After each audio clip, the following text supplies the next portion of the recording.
కాపరిని మీ కుటుంబాలను నిండారులుగా ఆశీర్వదించి బలపరచునుగాక. దేవుడు మీ పిల్లల పట్ల మంచి మేలులు దయచేయునుగాక. 2025 నూతన సంవత్సరంలో దేవుడు మిమ్మలను బలపరచునుగాక.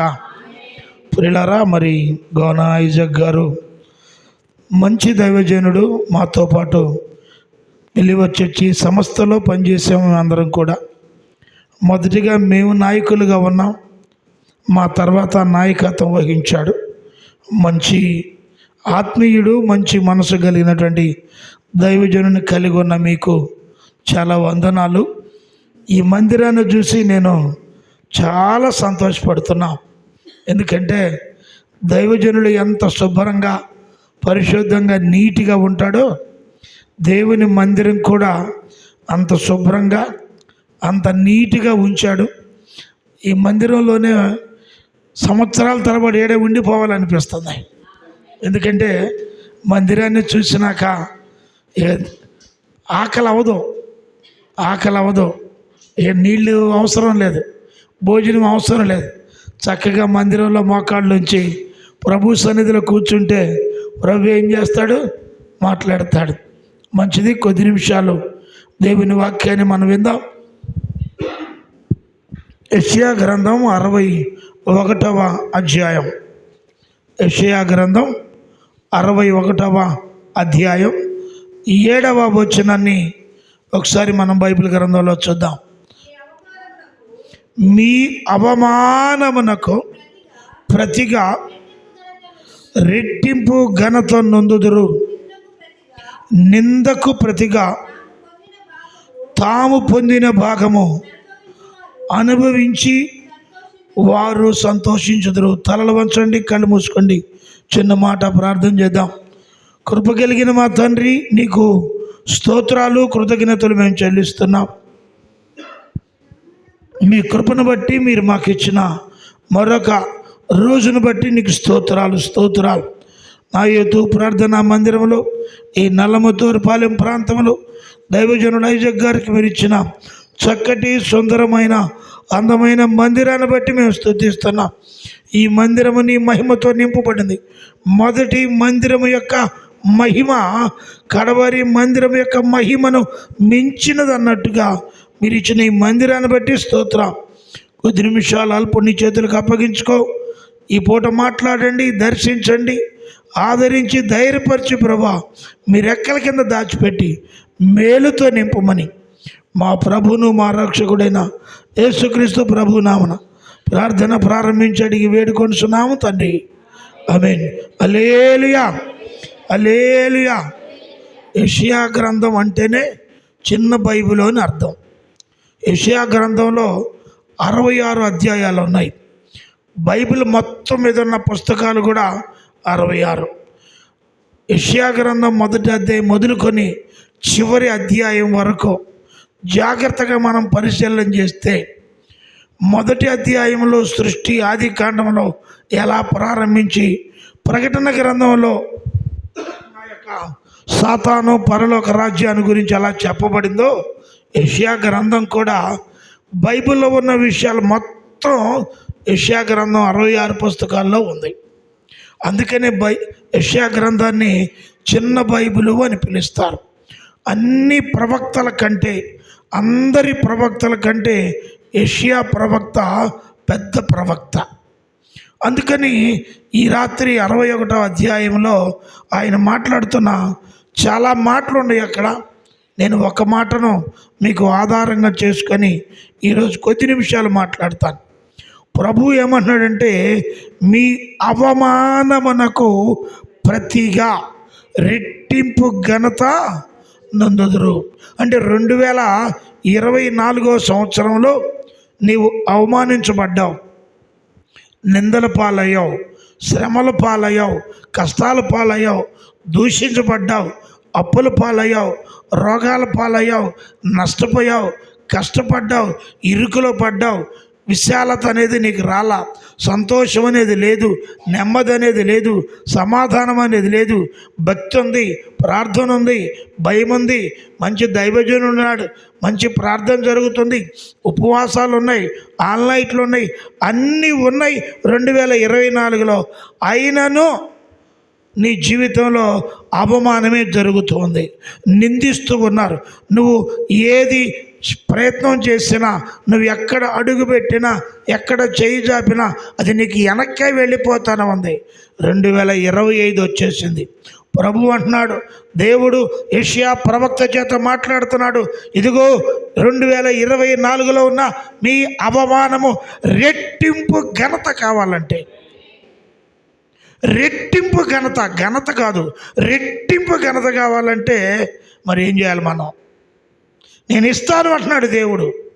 అబద్ధమాడుటకు నేను నరుడను, బిలాము ప్రవక్త అంటాడు. ఆయన నరుడుగాడు, ఆయన అబద్ధము ఆడదు.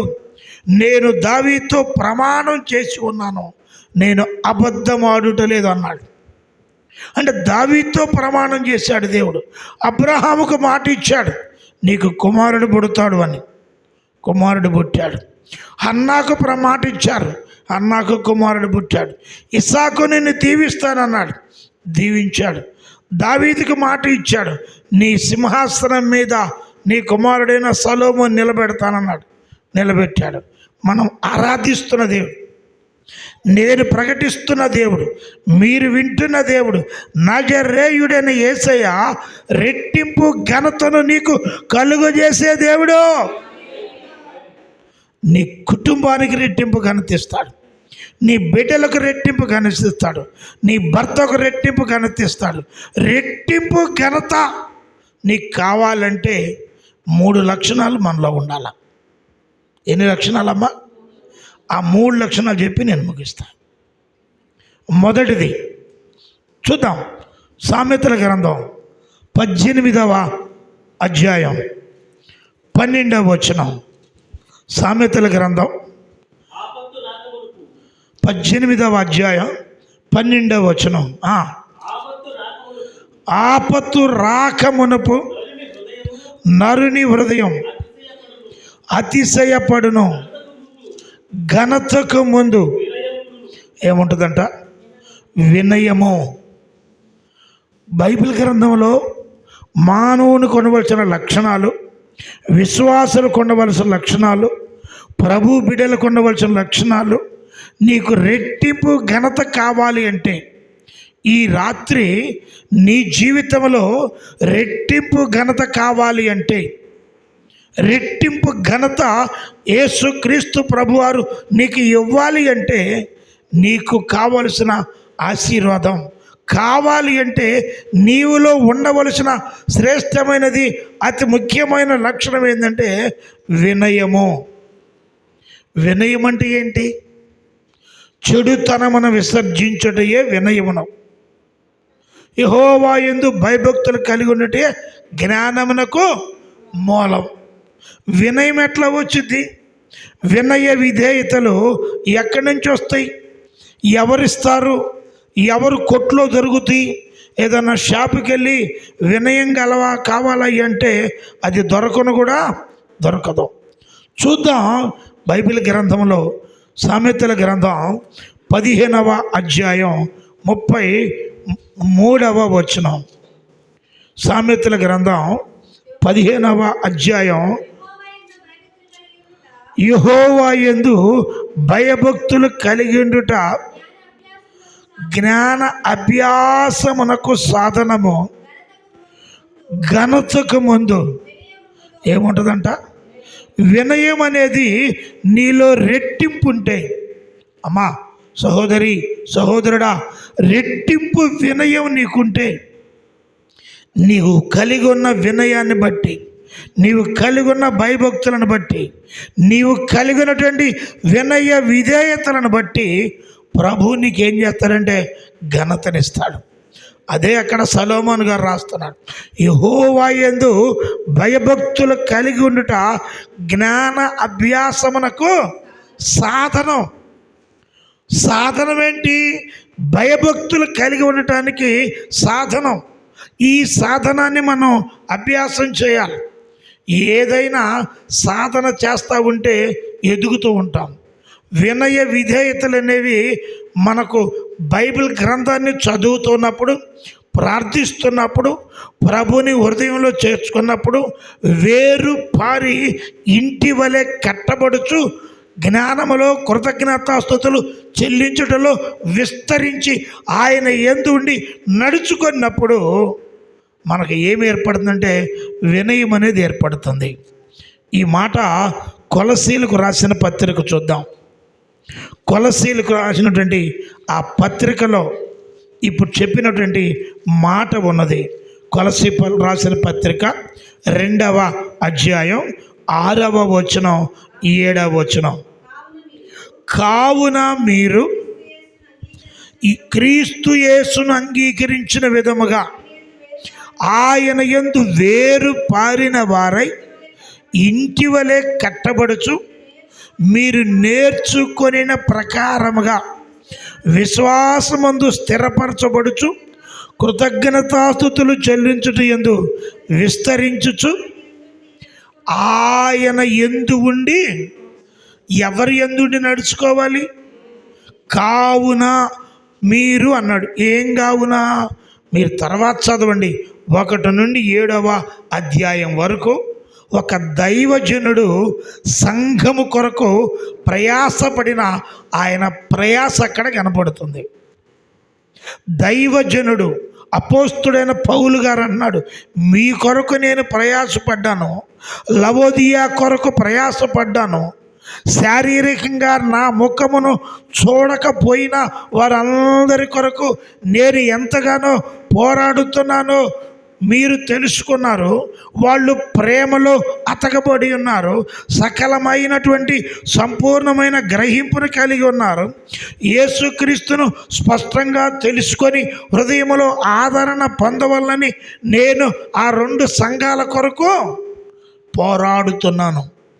దైవజనుడు లవోదికీయ సంఘం కొరకు, దైవజనుడు కొలసీ సంఘం కొరకు, ఈ సంఘస్థులు ప్రేమలో అతకబడాలని, క్రీస్తును గూర్చిన సకల ఐశ్వర్యంలో నడవాలని, అభివృద్ధి పొందాలని, మంచిగా ఉండాలని, వినయ విధేయతలు కలిగి యేసుక్రీస్తులో వేరు పారిన వారై కృతజ్ఞతాస్తుతులు చెల్లించుటలు విస్తరించాలి అని వారి కొరకు ఆ దైవజనుడు ఎంతగా పోరాడుతున్నాడో ఈ ఉత్తరంలో రాస్తున్నాడు.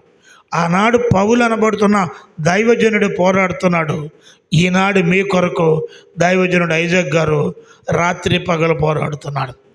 నచ్చితే దేవుని స్తోత్రం చెప్పండి. గట్టిగా చప్పట్లు కొడదాం, గట్టిగా చప్పట్లు కొడదాం. హల్లెలూయా. నీకు ఎప్పుడైతే వినయము కలిగి ప్రవర్తిస్తావో లోతుగా వేరు పారాలి. చేదైన వేరు మీలో మొలిచి అంటాడు పౌలు భక్తుడు ఒకసాట. ఈ వేరులో కూడా చేదైన వేరుంది, పనికిరాని వేరుంది, కుళ్ళిపోయిన వేరుంది, పైన మొలిచే వేరుంది. ప్రభు అట్లా కాదు.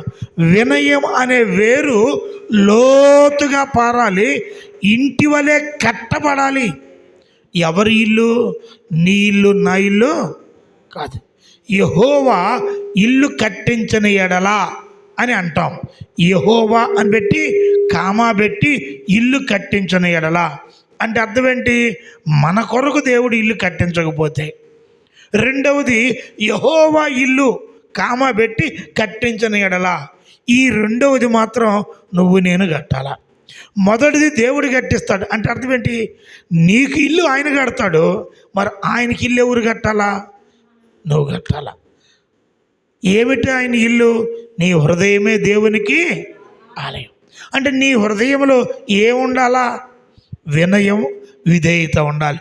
ఈ వినయ విధేయతలు ఉండటం వల్ల రెట్టింపు ఘనత వస్తుంది. ఇంకా ఏమంటున్నాడు? యెషయా గ్రంథం 57వ అధ్యాయం 15వ వచనం. యెషయా గ్రంథం 57వ అధ్యాయం 15వ వచనం.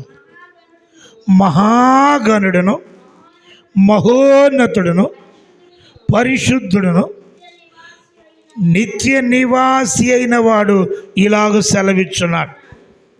నేను మహోన్నతమైన పరిశుద్ధ స్థలములో నివసించువాడను.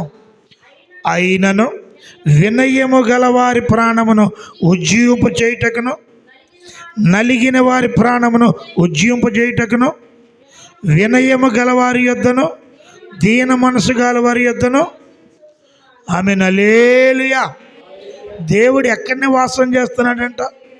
నీకు ఘనత, రెట్టింపు ఘనత నీకు కావాలంటే నీలో ఉన్న వినయం కూడా రెట్టింపు ఉండాలి.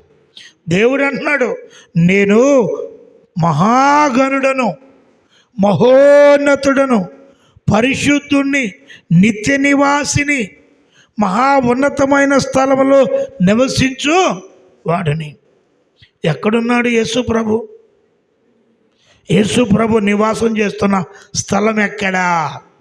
హెబ్రీ పత్రిక 1వ అధ్యాయం, హెబ్రీలకు రాసిన పత్రిక 1వ అధ్యాయం 1వ వచనం కాడ నుంచి కొన్ని మాటలు మధ్యలో 4వ వచనం మధ్యలో చదవండి.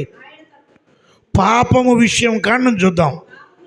పాపముల విషయంలో శుద్ధీకరణము తానే చేసి దేవదూతల కంటే ఎంత శ్రేష్టమైన నామం పొందినో వారి కంటే అంత శ్రేష్ఠుడై ఉన్నత లోకమందు మహామహుడగు దేవుడి కుడిపార్శ్వమున ఏం చేస్తానంట? ఆయన ఎక్కడ కూర్చున్నాడు? ఉన్నతమైన లోకం, ఉన్నతమైన లోకంలో, ఉన్నతమైన లోకంలో మహామహుని యొక్క సింహాసనం మీద ఏం చేస్తున్నాడు? కూర్చొని ఉన్నాడు ఆ పరిశుద్ధుడైన దేవుడు. ఆయన అన్నాడు, నేను ఎక్కడ కూర్చున్నానో అయినను ఎవరైతే వినయము కలిగి ఉంటారో వారి దగ్గరకు వచ్చి నేను నివాసం చేస్తాను. ఇంకా ఎక్కడున్నాడు దేవుడు? తిమోతికి రాసిన 1వ పత్రిక, తిమోతికి రాసిన 1వ పత్రిక 6వ అధ్యాయం 16వ వచనం. సమీపింపరాని తేజస్సులో ఆయన మాత్రమే వసించుచు అమరత్వం గలవాడై ఏ మనుషులలో ఎవడు ఆయన్ను చూడలేదు, ఎవడును చూడనేరడు. ఆయనకు ఘనతయు శాశ్వతమైన ప్రభావమును. ఆమేన్. హల్లెలూయా. అంటే యేసు ప్రభు వారు సమీపింపరాని తేజస్సులో అమరత్వం కలిగి ఉన్నాడు. అమరత్వము అంటే మరణము లేనివాడు అని అర్థం. మరణము లేని చోట అంటే మరణము లేని చోట అమరత్వం కలిగిన తేజో మండలంలో 7 మండలాలు ఉన్నాయి. ఎన్ని మండలాలు ఉన్నాయి అమ్మ? బైబిల్ గ్రంథంలో మండలాలు చెప్పాలంటే 7 రకాలైన మండలాలు ఉన్నాయి. ఈ 7 రకాలైన మండలాల్లో చివరి మండలం ఏమిటై అంటే ఈ తేజో మండలం. ఈ తేజ మండలంలో ఆయన ఉన్నాడు. అక్కడ ఉన్నటువంటి ఆ తేజ మండలంలో ఆ దేవుడు అంటున్నాడు, ఎవరైతే రెట్టింపు వినయం కలిగి ఉన్నారో వాళ్ళ దగ్గరికి నేను వస్తా. ఎందుకు వస్తాను? 2024లో వాళ్ళు అవమానించబడ్డారు, వాళ్ళు కష్టాల్లో ఉన్నారు, నిందల్లో ఉన్నారు, వేదనలో ఉన్నారు, శోధనలో ఉన్నారు, బాధలో ఉన్నారు. వారికి రెట్టింపు ఘనతనివ్వటానికి నేను వచ్చాను అన్నాడు. ఆలోచించండి. మొదటిది, రెట్టింపు వినయం నీకుంటే రెట్టింపు ఘనత దేవుడు నీకు ఇస్తాడు. హల్లెలూయా. రెండవది చూద్దాం. రెండవది ఏంటి? సామెతల గ్రంథం 19వ అధ్యాయం 11వ వచనం. సామెతల గ్రంథం 19వ అధ్యాయం 11వ వచనం. సామెతల గ్రంథం అమ్మా చదవండి. ఒకని సుబుద్ధి వానికి దీర్ఘశాంతమునిచ్చును, తప్పులు క్షమించుట అట్టి వానికి. ఆమేన్. బైబిల్ ఏం చూస్తున్నాయి అంటే యేసు ప్రభువారు ఇంకా రాలేదేంటి, ఇంకా రాలేదేంటి, ఇంకా రాలేదేంటి అని అనేకులైన మనుషులు అనుమానపడుతున్నారు. మన చిన్నతనం నుంచి చెప్పుకుంటున్నాం. ఏమని?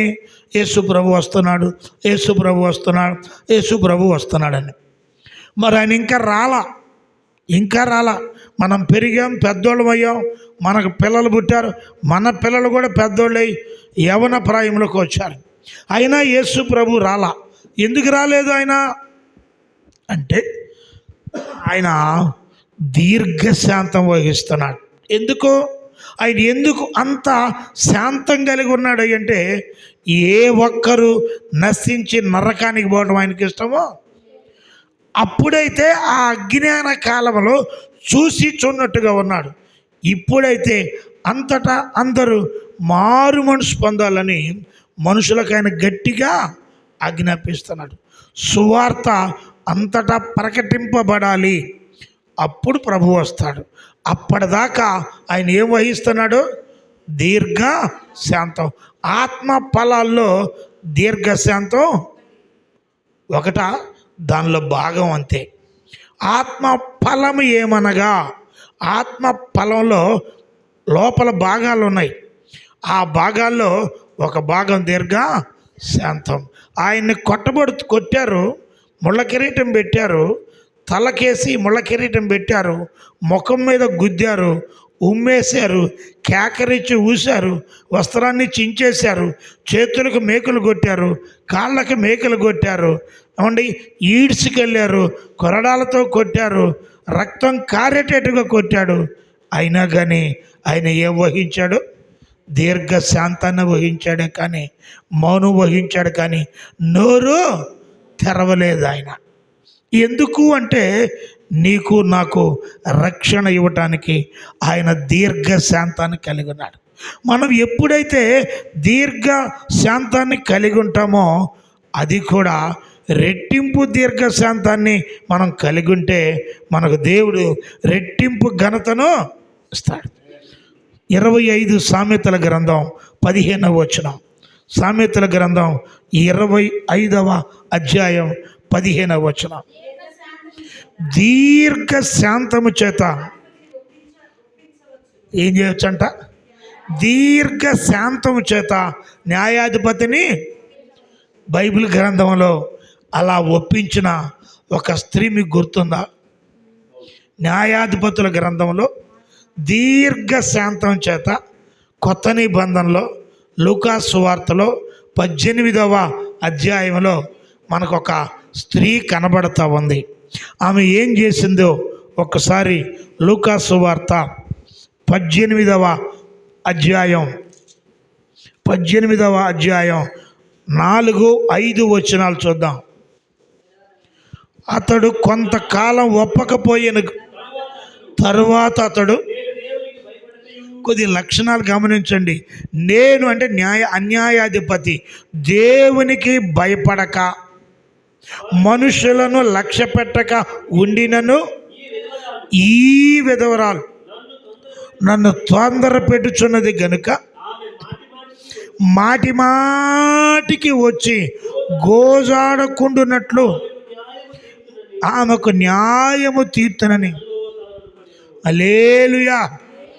అన్యాయస్తుడైన న్యాయాధిపతి ఒకడున్నాడు.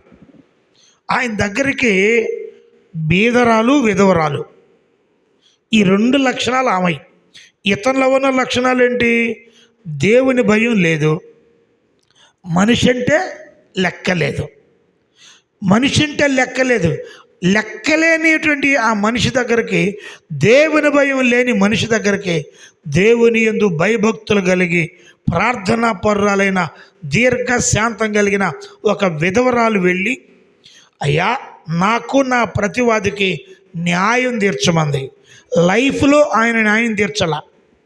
ఆయన లైఫ్లో అప్పటి వరకు ఆయన ఏ రోజు కూడా ఎవరికి కూడా అన్యాయమే చేశాడు, కానీ న్యాయం అనేది ఆయన తీర్చాల. రేపు రామ్మా, ఎల్లుండి రామ్మా, తర్వాత రామ్మా, వెళ్తా ఉందామా. ఇసుగొచ్చేసింది ఈయనకే. మాటికి వెళ్ళి గోజాడుతుంది. ఎంతో దీర్ఘ శాంతాన్ని ఓర్చుకుందో. ఇక ఇసుగు పుట్టి ఆయనకి ఈమె మాటికి వచ్చి నా పరువు తెస్తుంది, నలుగురిలో గోజాడుతుంది, ఈమె నా దగ్గరికి రాకుండా ఏమైనా వదిలించుకోవాలంటే ఏం చేయాలా? అన్యాయం చేస్తే ఏమైంది? మళ్ళీ వచ్చింది. అన్యాయం చేస్తే ఏమైంది? మళ్ళీ వెనకాల వచ్చింది.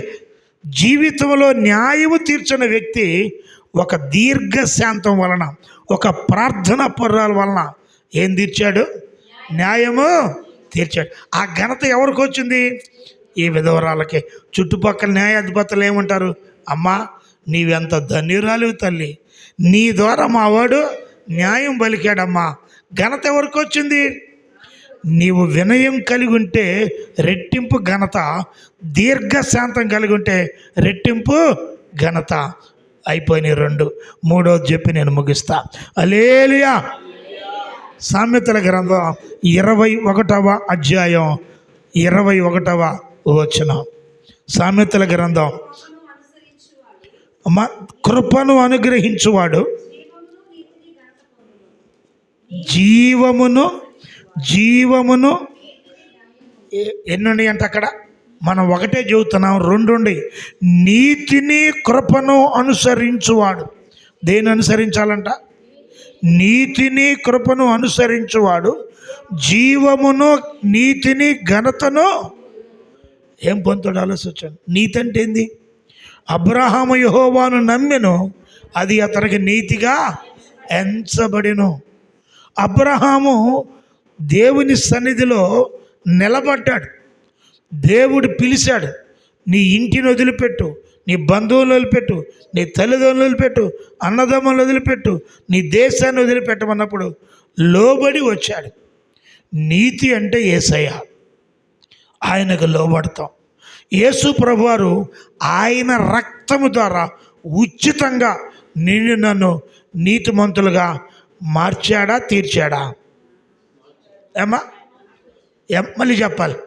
యేసు ప్రభు రక్తం వలన మనల్ని నీతిమంతులుగా మార్చాడా, తీర్చాడా? మనం నీతిమంతులుగా తీర్చబడ్డామా, మార్చబడ్డామా?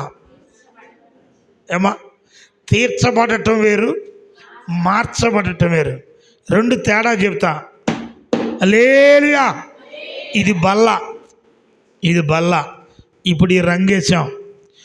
రంగు బాగలేదు పాస్టర్ గారు అన్నావు. ఇక ఈ రంగు బాగుందండి అన్నాడు.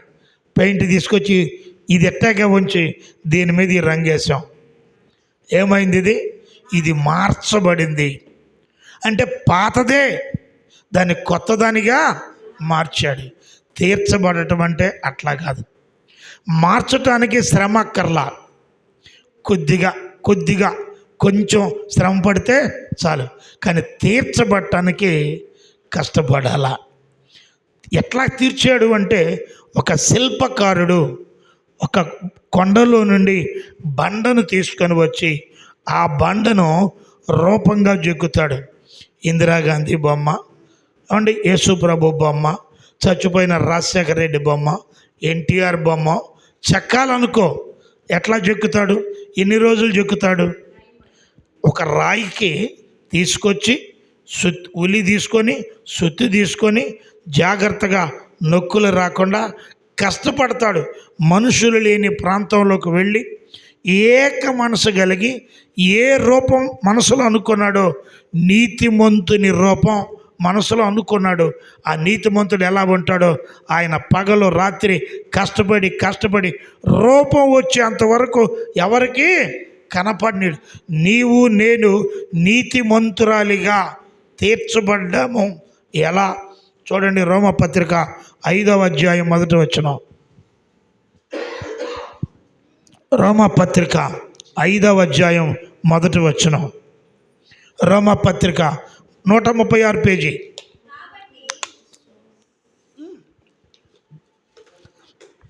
కాబట్టి విశ్వాస మూలమున మనము నీతిమంతులముగా తీర్చబడి ప్రభు అయిన యేసుక్రీస్తు ద్వారా. ఆమేన్. హల్లెలూయా. నీవు నేను నీతిమంతులముగా తీర్చబడటానికి ఆయన ఏం చేశాడు అంటే, 5 అనే అంకి పైన 25వ వచనం కనపడుతుందిగా, అది కూడా చూద్దాం. మన అపరాధముల నిమిత్తం అప్పగింపబడి నీతిమంతులుగా తీర్చబడుటకై. హల్లెలూయా.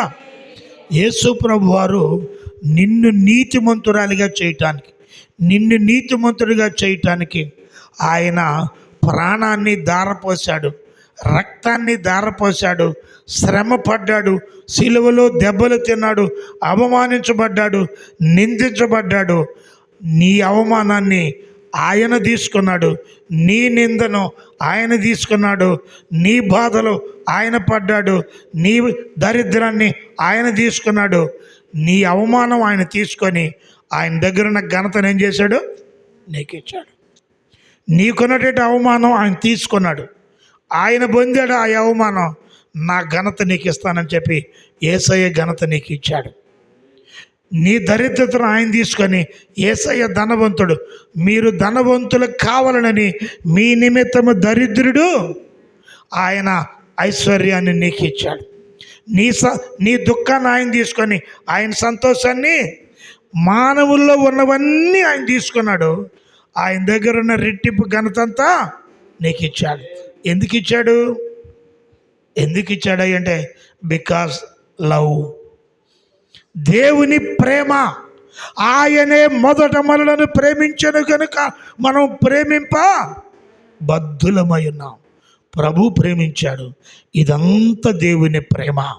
అందుకే ఆయన అంటున్నాడు, మీ అవమానానికి ఏమిస్తాడంట? రెట్టింపు ఘనత అనేది దేవుడు నీకు ఇస్తున్నాడు. ఎప్పుడు? ఒకటి, రెట్టింపు వినయం నీకున్నప్పుడు. రెండు, రెట్టింపు దీర్ఘశాంతం నీకున్నప్పుడు. మూడు, రెట్టింపు నీతి. పరిసయ్యుల నీతి కంటేను, శాస్త్రుల నీతి కంటేను మీ నీతి అధికము కాని ఎడలా. మన నీతి ఎట్టుండాలి? ఎట్లా ఉంది నీ నీతి? యేసుక్రీస్తు నీతి, దేవుని నీతి కలిగి బ్రతకాలి. దేవుడు ప్రేమించాడు, మరి నువ్వేం చేస్తున్నావు? ప్రేమిస్తున్నావా? ఆయన ప్రేమించటం అంటే ఆయన ఆజ్ఞలను గైకొనటం. ఒకవేళ ప్రేమించకపోతే ప్రభు అవకాశం ఇస్తున్నాడు. ఈ రాత్రి ప్రార్థన చేయి, తల వంచు. రెట్టింపు ఘనత దేవుడు నీకు దయచేయునుగాక. దేవుడి మాటలు దీవించునుగాక. తలలు వంచండి, కళ్ళు మూసుకోండి, ప్రార్థన చేసుకుందాం. పరిశుద్ధుడైన తండ్రి, మీకు వందనాలు చెల్లిస్తున్నాం. మీరు మాతో నా యొద్ద ప్రార్థనా మందిరంలో ఉండి రెట్టింపు ఘనతను నీ కుటుంబాలకు, నీ బిడ్డలకు, నీ సంఘానికి, నీ విశ్వాసులకు అనుగ్రహించినందుకే స్తోత్రాలు చెల్లిస్తున్నాం. ఈ రెట్టింపు ఘనత వినయం ద్వారా, నేను దీర్ఘశాంతం ద్వారా, నీతి ద్వారా కలుగుతుందని మీరు మాట్లాడిన ప్రతి మాట వాళ్ళ హృదయాల్లో స్థిరపరచుము. నీరు కట్టి ఫలింపు దయచేయి. దైవజనుడు నాయన మరి ఐజక్కయ్య గారిని, పాస్టమ్ గారిని, వారి బిడ్డలను దీవించండి. ఈ నాయతు ప్రార్థనా మందిరపు విశ్వాసులందరినీ ఆశీర్వాదాలతో నింపండి, దీవించండి, బలపరచండి, శక్తివంతులుగా మార్చండి. ఈ దినం వచ్చిన బిడ్డలందరినీ దీవించు. రాలేక వెనకబడిపోయిన వారికి మరొక తరుణాన మరొక అవకాశం ఇచ్చి అల్పుణ్ణను కూడా వాడుకున్నందుకు వందనాలు చెల్లిస్తూ దీవించి మేలు దయచేయమని మా మనవలు, మా ప్రభువును రక్షకుడైన యేసు ప్రభు శక్తి కలిగినాము ప్రార్థన ముగించి అడిగి విన్నవించుకున్నాము తండ్రి. ఆమేన్.